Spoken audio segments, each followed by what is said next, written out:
Hi යාළුවනේ කොහොමද ඉතින් ඔයාලත් සතුටින් පරිස්සමින් ඉන්නවා නේද? ඔන්න අදත් මම අලුත්ම වීඩියෝ එකක් අරන් ආවා.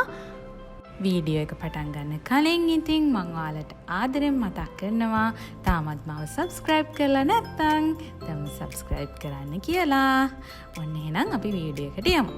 මේ වීඩියෝ එක අරන් ටිකක් දවස් වෙනවා. ඒ කියන්නේ ටිකක් කල්.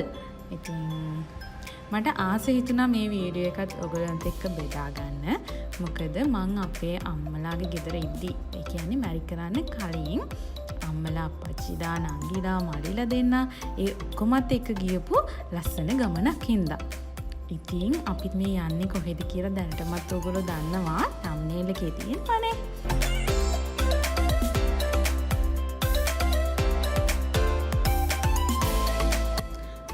එක්සිට් එක දැක්කාමත් ඔයගොල්ලෝ දන්නවනේ මේ අපි කොහෙද යන්නේ කියලා. අපි මේ යන්නේ ඉතින් කතරගම.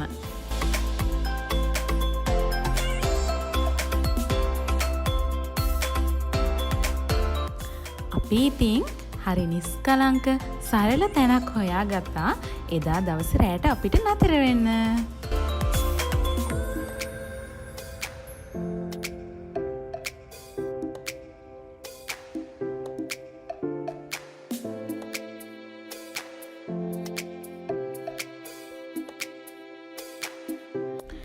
චුට්ටක් මහන්සියත් නිවාගෙන අපි ඉතින් මේ යන්න හදන්නේ කතරගම වඳින්න. පූජා වට්ටි වලට ඕනි කරන සේරම පළතුරු අපි ගෙදරින්ම අරගෙන ගියා. ඉතින් මේ ඉන්න මාමට කියලා අපි එදා දවසේ දේවාලයට උවමනා කරන පූජා වට්ටිය ඒ පළතුරු වලින් හදාගත්තා.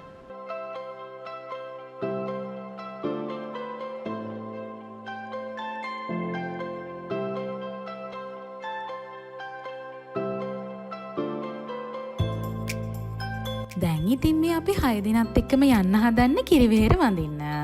අපි ඉතින් දේවාලයට යන පූජා වට්ටිය හදාගත්තත් පුරුද්දක් විදිහට දේවාලයට යන්න කලින් කිරිවෙහෙර වඳින්න පුරුදු වෙලා තියෙනවනේ. ඉතින් අපි කිරිවෙහෙර වැඳලා ඊළඟට තමයි දේවාලයට යන්න හිතාගෙන ඉන්නේ. අපි ඉතින් මේ කතරගම ආවේ තවත් ගමනක් යන්න බලාගෙන. ඒ කියන්නේ තවත් ලස්සන පැත්තකට යන්න බලාගෙන. ඒකත් මම පුංචි වීඩියෝ එකකින් ඔයගොල්ලන්ට අරගෙන එන්න හිතාගෙන ඉන්නවා. ඉතින් මාත් එක්කම දිගටම රැඳිලා ඉන්න. බලන්නකෝ වීඩියෝ කරනවා කියලා දැක්කාම අපේ මල්ලිලාගේ තියෙන කෝලා කතරගම දේවාලයේ පූජා භූමියට ඇතුළු වෙද්දිම අතර මගදී පුංචි සෑයක් තියෙනවා. ඉතින් අපි එතනත් නතර වෙලා මල්ලිලා පූජා කරලා එතනටත් වැඳලා ගියේ. මේ තමයි මම මගේ ගෙදර අය අපි හැමෝම රෑක කතරගම වඳින්න ආපු පළවෙනි පාර. ඉතින් දවල් කතරගම වඳින්න ආවට වඩා පොඩි වෙනස්කමක් රෑක තියෙනවා කියලා හිතනවා. මොකද දවල්ට වඩා චුට්ටක් සෙනග අඩුයි. නිස්කලංක ගතිය ටිකක් වැඩි. ඉතින් අපි දැන් කිරිවෙහෙරට යන ගමන් තමයි ඉන්නේ. ඕගොල්ලෝ හැමෝටම ඉතින් සුපුරුදු දර්ශනයක් නේ මේක. කිරිවෙහෙරට යන අතරමඟ දෙපැත්තෙම මල් කඩ තියෙනවා. ඒව දකිද්දි කොහොමද අනේ මල් ගන්නේ නැතුව කිරිවෙහෙරට යන්නේ? ඉතින් අපි එක කඩයක් තෝරගෙන ඒ කඩේ මල් ටිකකුත් අරගෙන දැන් ඉතින් මේ කිරිවෙහෙර වඳින්න යනවා. අනේ පුංචි මතක් කිරීමක් කරන්න තියෙනවා. ඒ තමයි මම්මගේ වොයිස් කරද්දී වාහන සද්ද ඇහෙන්න පුළුවන්. මොකද මම ඉන්නේ පාරක් ළඟ. ඉතින් ඒ පාරේ යන වාහනවල සද්ද උපරිම උත්සාහ කරනවා ඇහෙන්නේ නැති වෙන්න කතා කරන්න. ඒ වුණාට තනින් පුංචියට සද්ද ඇහෙනවා. ඉතින් ඒකට මම ඕගොල්ලන්ගෙන් ආදරෙන් සමාව ඉල්ලනවා. සෙනග අඩුයි කිව්වට ගොඩාක් අඩු නැහැ.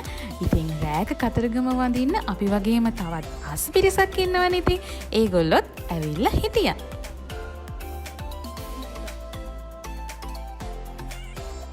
කිරිවෙහෙර එහෙම වැඳලා අපි මේ ඇවිල්ලා ඉන්නේ දේවාලේ පූජාවට සහභාගී වෙන්න. රෑටත් ඉතින් කතරගම දේවාලේ පූජාවක් තියෙනවනේ. ඒ පූජාවට සහභාගී වෙලා අපි ආයෙත් අපේ ඉන්න තැනට ගියා. මේ පහුවදා උදේ පාන්දර. ඉතින් පේනවනේ හරිම නිස්කලංකයි. කුරුල්ලන්ගේ සද්දේ බලන්නකො මේ මොනරු හරිම ලස්සනයි. කලින් දවසේ රෑ කතරගම වඳින්න ගියාට අපිට ඉතින් සෙල්ල කතරගම එදා රෑ යන්න බැරි වුණානේ. අපි ඉතින් මේ පහුවදා උදේ පාන්දර ඇවිල්ලා ඉන්නේ සෙල්ල කතරගම වඳින්න. කතරගම වඳින්න ආවොත් සෙල්ල කතරගම වඳින්නත් අපි අමතක කරන්නේ නැහැ. ඉතින් සෙල්ල කතරගමටත් අපි පූජා වට්ටියක් පූජා කළා.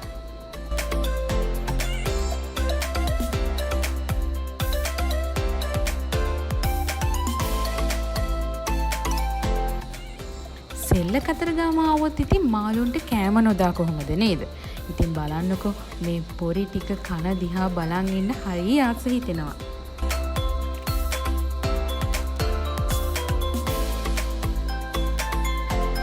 සෙල්ල කතරගම වැඳලා එතනින් එළියට ආවට පස්සේ මේ මාමා කෙනෙක්ගේ කඩයක් තියෙනවා.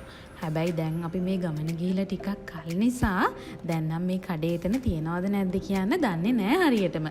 ඒ මාමගේ කඩේ බෙලිමල්, එතකොට පැණි දොඩම් බීම, ඊට පස්සේ සරුවත් ඔය වගේ ගොඩක් දේවල් තිබුණා. අපි 4 දෙනා නම් ඇත්තටම හිතුවේ සරුවත් එකක් බොනවා කියලා. අම්මයි අප්පච්චි නම් හිතලා තිබුණේ බෙලිමල් එකක් බොනවා කියලා. ඉතින් මේ මාමා ඉක්මනටම අපිට සරුවත් එකකුත් හදලා දුන්නා. ඒක ඇත්තටම හරිම රසයි. අපි 4 දෙනාම සරුවත් බොනවා ටිකක් අඩුයි. ඒ වුණාට ඉතින් මොකද මන්දා එදා අපි 4 දෙනාට සරුවත් එකක් බොන්නම හිතුණා. එනවානේ අපි රස කර කර බොන විදිය. ටිකක් ඉතුරු වෙලා තිබිලා ඉතින් අපිට ඒ මාමා ඒ ටිකක් දාලා දුන්නා. කතරගම ගමන නම් ඉතින් ඒ විදිහට ඉවර වුණා. ඔන්න මම වීඩියෝ එකේදී කිව්වනේ අපි තවත් ලස්සන තැනකට යන ගමන් තමයි මේ කතරගමටත් ආවේ කියලා. ඉතින් දැන් ඒ ගමන යන්න තමයි අපි මේ පිටත් වෙලා තියෙන්නේ. ඒ වුණාට ඉතින් ටිකක් බය හිතෙන පාරකින් තමයි අපි මේ යන්නේ. ඒ කියන්නේ ඉතින් මේ පාරේ ටිකක් අලි වැඩි කියලා තමයි කියන්නේ. ඉතින් ඔයාලා හැමෝම මගේ මේ වීඩියෝ එකත් එක්ක එකතු වෙලා හිටියට ගොඩක් ස්තුතියි. ආයෙත් මම අලුත් වීඩියෝ එකකින් ඔයගොල්ලෝ ගාවට එනවා. ඉතින් එතකන් ඔයාලා හැමෝම සතුටින් පරිස්සමින් ඉන්න. එහෙනම් මං ගිහිල්ලා එන්නම්.